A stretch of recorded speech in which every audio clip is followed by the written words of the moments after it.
Happy Sunday mga ka-OFW. I share my blessing. Itong nakalagay dito sa plastic na to, ito yung unang-unang binigay ng mga amo. Kumbaga yung unang linis ko na mga sapatos to eh. Ito yung unang-unang binigay nila sa akin. Ibubuksan ko. Kasi mahal na ngayon ng magpakargo yung box, sobrang mahal. Kasi tinanong ko yung doon ba sa padalahan, bakit ang mahal? Kasi daw hanggang ngayon, nakasarado pa yung Hormuz. So, yung mga cargo, dumadaan pa raw ng Oman. Kaya napakamahal. Pero mo yun, 500, isang box lang yun, super jumbo. Samantalang noon, pag nagpapadala ako, 2 jumbo box, 460 lang. Ngayon, isa lang, 500 dirham na. So, mas better, I share my blessing. So guys, bubuksan ko to. Baka meron kayong magustuhan. Comment nyo lang. Basta around Dubai, i-meet nyo ako. So, ibibigay ko yung magugustuhan nyo. Okay? Wait. Linggo kasi ngayon eh. Kaya, nag-aano ko ng mga nag-aalis ako ng mga gamit kasi sa loob. Guys, ito kay amo tong lalaki, binigay niya yan. Ang ganda niya, oh. Size 42 shoes, diba? Ganda niya, leather. Tapos ano pa to, mga original pa naman to sapatos ni sir. Ito, Lacoste, mahal kaya to, ano na binigay ni sir sa kanya yan eh. Binigay niya.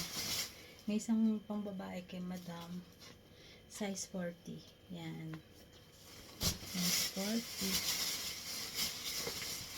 Sama naman tayong mga Pinay, sobrang masisinod kaysa itapon, diba? Ito naman Aldo, yan, patos dito ni sir, binigay niya. Tapos ito, yan, pangbahay, size 38. Tapos, meron dito mga pangbata eh. Mga pangbata na chinelas. Yan. Pangbata. Ang dami. Yan. Mga pangbata, pambahay. Sino may gusto? Sabihin nila sa akin, PM nyo.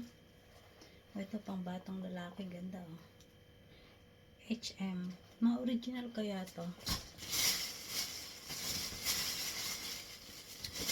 Pag nakarating to sa Pinas, tama-tama ito sa aking mga apo. Maganda na sapatos oh. Yan oh. Diba? Ano to? Skechers. Ang dami siya.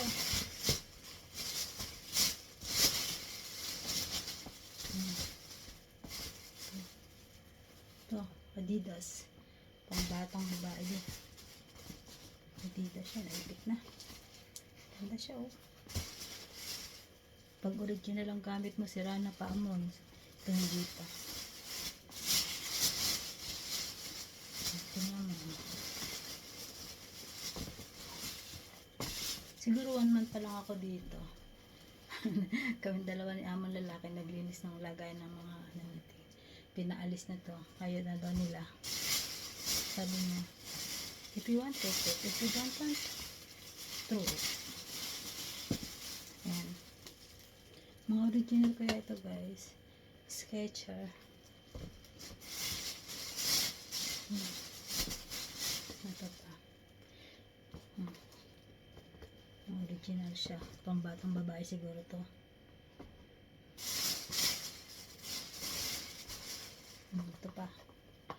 Tama-tama ito kay Noah. Kay Natnat. Kay Neknek. Chinelas. Yan. Dami. Meron pa siya isang binigay dito sa ilalim ng kamay. Ito oh, yung huli-huling hinihabol ni amo. Kapakabigat.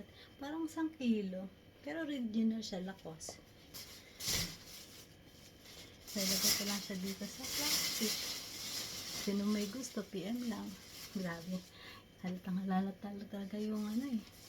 Tumanda na sa pagiging OFW eh. Wala na talaga. Biruin mo yun. Nag-start ako mag-abroad year 2009. Sabi ko nun, 2 years lang. Isang kontrata lang. Diba? Pag-uwi ko ng Pinas at tagbakasyon eh, ang pera eh napakadulas. Pag nagbarya ka ng 1,000, ubos lahat. Yung dala-dala kong 100k, sus, para lang nagdahilan. Kaya ang sister, pagkatapos ng 1 month, tawag na kay amo. Balik na raw sa Saudi. Tapos, kamalas-malasan pa, iwan pa ako ng aeroplano, yung time na yun. 2 beses kaya ako naiwanan ng aeroplano.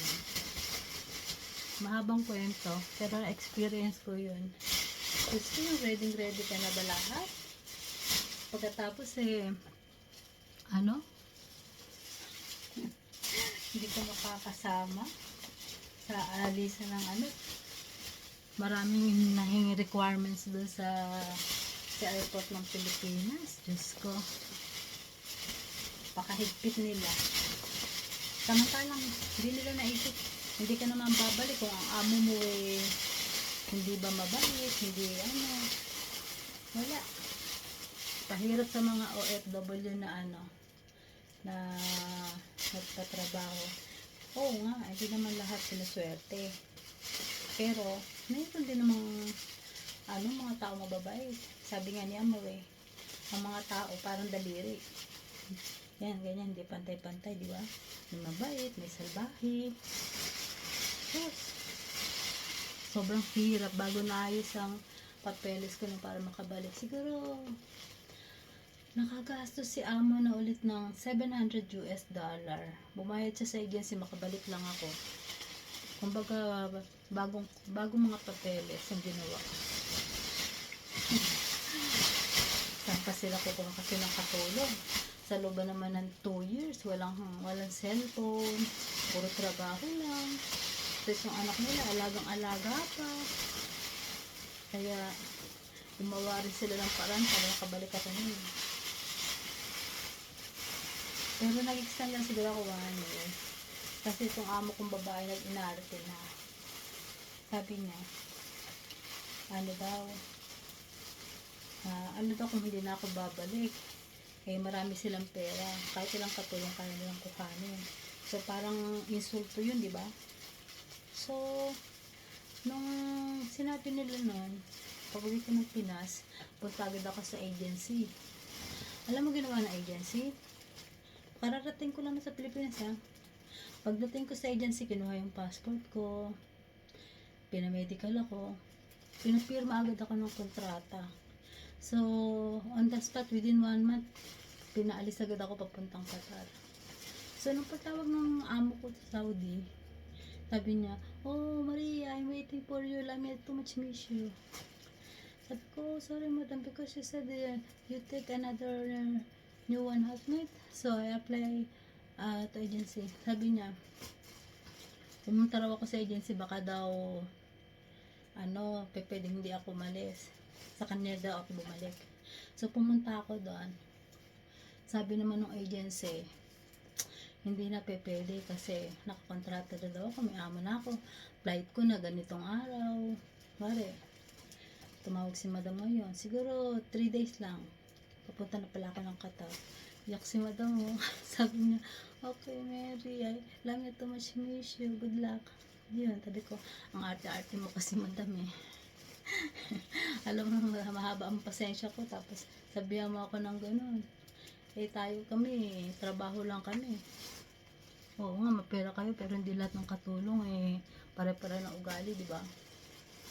Pero yung anak niya, ako, pag saan ka pa, lagi ka, mula sa pagkising, pagtulog, lahat ako pa katabi sa pagtulog, lahat.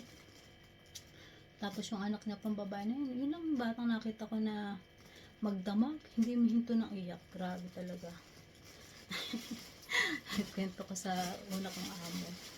Ano yun si Madam Russian, tapos si Sir from Syria. Mabait naman sila. Yun nga lang, nagkaroon ng misunderstanding. Yun pala, gusto pa pala nila ako, tapos payo-ayaw pa sila. So, ayun, kakuha agad ako ng amo. So, pumunta ako ng Qatar. Okay, guys. Sino may gusto, PM lang sa comment kung anong gusto, okay? Basta malapit ka dito sa aking location, bigyan kita. God bless us. Thank you, guys.